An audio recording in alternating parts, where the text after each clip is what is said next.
বাঁশডাঁড়িতে পূর্ব আনন্দপুরে আয়কর হানা। সুবিনয় সাহার বাড়িতে আয়কর দপ্তরের তল্লাশি। সকাল 7:10 থেকে চলছে আয়কর দপ্তরের অভিযান।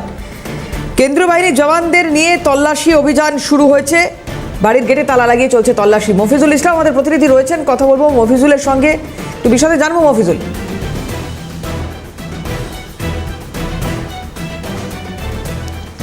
দেখো, সুবিনয় সাহা নামে এক ব্যক্তির বাড়িতে কিন্তু আয়কর দপ্তরের আধিকারিকরা তারা এসে পৌঁছেছেন। তুমি দেখতে পাচ্ছ বাইরে প্রচুর সংখ্যক কেন্দ্রীয় বাহিনীর জওয়ান রয়েছেন এবং ইনকাম ট্যাক্সের যারা অফিসার তারাও কিন্তু রয়েছেন।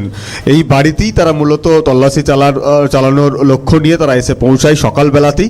কিন্তু সকালের দিকে তারা যখন বাড়িতে আসে সেই সময় ভেতর থেকে তালাবন্ধ ছিল। বাড়ি থেকে ভেতর থেকে কোনো সাড়া শব্দ না পেয়ে এই বাড়ির যে পাঁচিল, সেই পাঁচিল টপকেই কিন্তু ইনকাম ট্যাক্সের আধিকারিকরা প্রথমে ঢোকেন।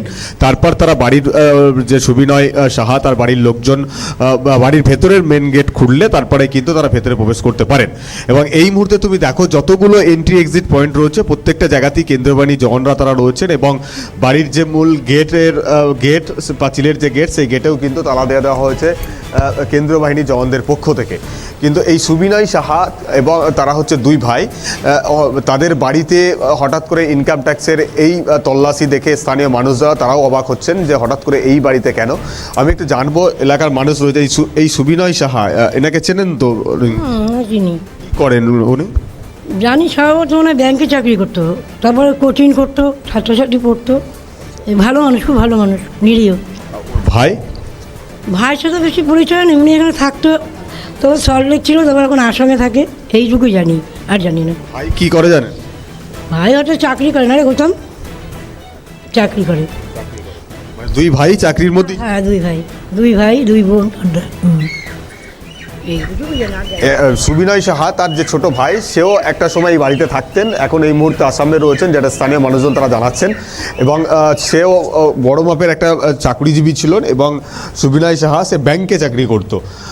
ফলে তাদের বাড়িতেই কিন্তু এখন ইনকাম ট্যাক্সের আধিকারিক যারা রয়েছেন তারা কিন্তু এই তল্লাশি চালাতে এসেছেন সকালেই কেন্দ্রীয় বাহিনী জওয়ানকে সঙ্গে নিয়ে, এবং সেই তল্লাশি অভিযানের কাজ চলছে। আমরা দেখতে পাচ্ছি তল্লাশি অভিযান শুরু করার আগে তার বাড়ির বিভিন্ন দিক তারা কিন্তু এই মুহূর্তে বিভিন্ন জায়গা, বিভিন্ন অংশ, বাইরের অংশগুলো তারা প্রথমে খতিয়ে দেখে এবং সমস্ত গেটের দিকে এই মুহূর্তে আমরা দেখতে পাচ্ছি কেন্দ্রীয় বাহিনী জওয়ানরা তারা কিন্তু বাড়ির পাহারায় রয়েছেন। ফলে গোটা বাড়িটা এই মুহূর্তে কেন্দ্রীয় বাহিনীর জওয়ানদের ঘেরাটপের মধ্যে রয়েছে এবং যেমন পুরুষ কেন্দ্রীয় বাহিনী জওয়ান রয়েছে তেমনই মহিলা কেন্দ্রীয় বাহিনী জওয়ানও কিন্তু রয়েছেন।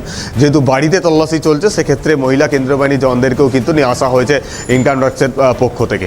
তো পরবর্তী সময়ে আরো পরিষ্কার হবে অভিযোগটা কি বোঝা যাচ্ছে, কিন্তু চালাতে এসছেন কোনো দেখা এখনো পর্যন্ত সেই বিষয়টি পরিষ্কার নয় যে কোন অভিযোগের ভিত্তিতে তাদের এই বাড়িতে তল্লাশি চলছে। কারণ তারা যে খুব বড় মাপের একজন ব্যবসায়ী এমনটা কিন্তু স্থানীয় মানুষজন তারা বলছেন না। এমনকি তারা ব্যাংকে চাকরি করতেন, ফলে ব্যাংকে চাকরির ক্ষেত্রে তাদের আয়কর দেওয়ার ক্ষেত্রে কতটা কারচুপি ছিল সেই বিষয়টি তাদের বিরুদ্ধে কতটা অভিযোগ রয়েছে সেটা একটা বিষয় যেমন পরবর্তীকালে সামনে আসবে। তার পাশাপাশি তার ভাইয়ের কি ভূমিকা ছিল, তার ভাইয়ের বিরুদ্ধে এই ধরনের কোনো অভিযোগ ছিল কিনা, তার ভাইয়ের বিরুদ্ধে ইনকাম ট্যাক্স ফাঁকি দেওয়ার অভিযোগের ভিত্তিতে এই তল্লাশি কিনা, সেটাও কিন্তু পরবর্তী সময়ে পরিষ্কার হবে। ধন্যবাদ মফিজুল।